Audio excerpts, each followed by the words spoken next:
مصطفیٰ کے لعاب کی شان یہ ہے کہ مصطفیٰ نے آدھا کلو جو کو پورے لشکر کو کھلا دیا. یہ کیا کمال تھا؟ مصطفیٰ کے لعاب کا کمال. لعاب مصطفیٰ کا کمال کہ تمام لشکر نے کھانا گیا. اور لعاب مصطفیٰ کا کمال یہ بھی ہے کہ اگر مصطفیٰ آپ بھی مکہ کی ہسٹری کو اٹھا کر کے دیکھیں, مصطفیٰ نے اگر سوکھے کنویں کے اندر اپنے لعاب کو ڈال دیا ہے تو سوکھا کنواں جاری ہو گیا ہے. اور آج 1450 صدی گزرنے کے بعد بھی وہ کنواں میٹھے کا میٹھا نظر آتا ہے, جاری کا جاری نظر آتا ہے. کنویں کے اندر اپنے لعاب کو ڈالا, 1450 سال ہو گئے. آج تک جس کنویں میں مصطفیٰ نے اپنے لعاب کو ڈالا تھا, جس کھاری کنویں میں, وہ کھاری کنواں میٹھا ہو گیا تھا. اور آج بھی 1450 صدی گزر گئی لیکن وہ کنواں میٹھے کا میٹھا نظر آتا ہے.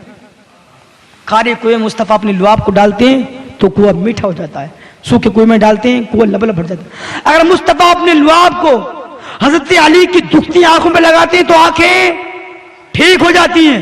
اگر مصطفیٰ کٹے ہوئے بازو میں لگاتے ہیں تو بازو ٹھیک ہو جاتی ہیں. اگر مصطفیٰ کسی بھی زخم پر کسی کے بھی مصطفیٰ اگر لگاتے ہیں تو وہ زخم ٹھیک ہو جاتا ہے. اگر مصطفیٰ اپنے لعاب کو قتادہ کی آنکھ میں لگاتے ہیں تو آنکھ جڑ جاتی ہے. ایک جنگ کے موقع پر حضرت قتادہ کی آنکھ باہر آ گئی ہے. حضرت قتادہ نے اپنی آنکھ کے ڈھیلے کو لیا, لینے کے بعد رسول اکرم کی بارگاہ میں پہنچے, مدینے کے تاجدار کی بارگاہ میں پہنچے. کس کی؟ دونوں عالم کے مالک مختار کی. کس کی؟ بے کسوں کی کس کی. کس کی؟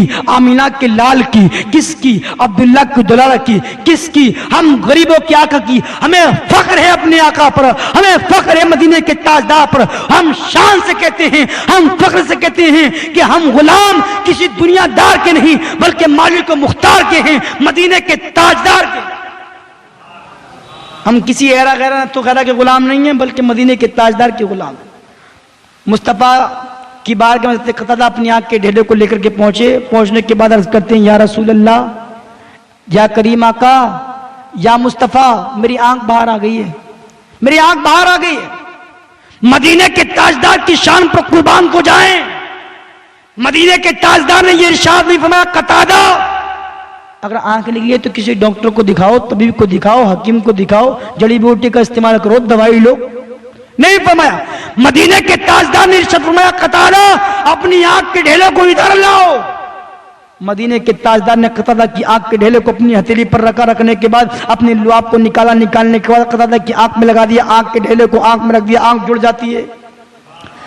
حضرت قتادہ کرتے ہیں, قسم خدا کی جتنا مجھے پہلے دکھتا تھا لعاب مصطفیٰ کی برکت سے اس سے زیادہ دکھنے لگا ہے. اسی لیے تو شاعر کہتا ہے, نہ طاعت پر, نہ تقویٰ پر, نہ زہد و اتقاء پر ہے ہمارا ناز, جو کچھ ہے محمد مصطفیٰ پر. یہ شان والا ہے.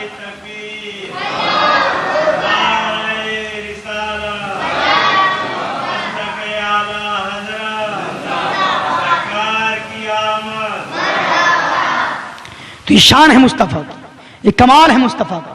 مصطفیٰ جس کے سر پہ ہاتھ رکھتے ہیں تو درد ٹھیک ہو جائے, جس کو چھو دیں, سر سے سر ملا دیں تو سر کا درد ہی ختم.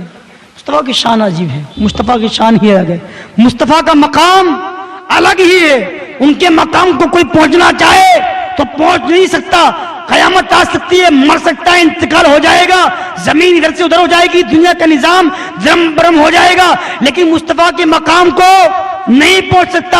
اور جو بے وقوف ہے جو مقام کو پہنچنا چاہتے ہیں, ہم غلام تو یہ اعلان کرتے ہیں کہ یہ ناز, یہ انداز ہمارے نہیں ہوتے. جھولی میں اگر ٹکڑے تمہارے نہیں ہوتے, ملتی نہ اگر بھیک حضور آپ کے در سے, منگتوں کی شان سے گزارے, منگ تو اس کے شان سے گزاری نہیں.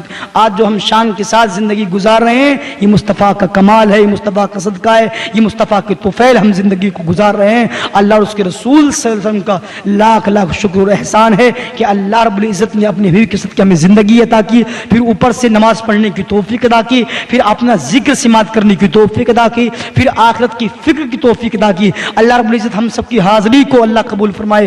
دیکھیے دین کے اندر یہ نہیں دیکھا جاتا کہ تعداد کتنی ہے یہ دیکھا جاتا ہے کہ بیٹھا کون ہے, کس نیت کے ساتھ بیٹھا ہے, اور جو نیت لے کر کے ذکر میں جو بیٹھتا ہے اللہ اس کی نیتوں کو دیکھ کر کے اس کی اعمال کو بھی قبول کرتا ہے اور اس کو اجر بھی اسی لیول کا عطا فرماتا ہے.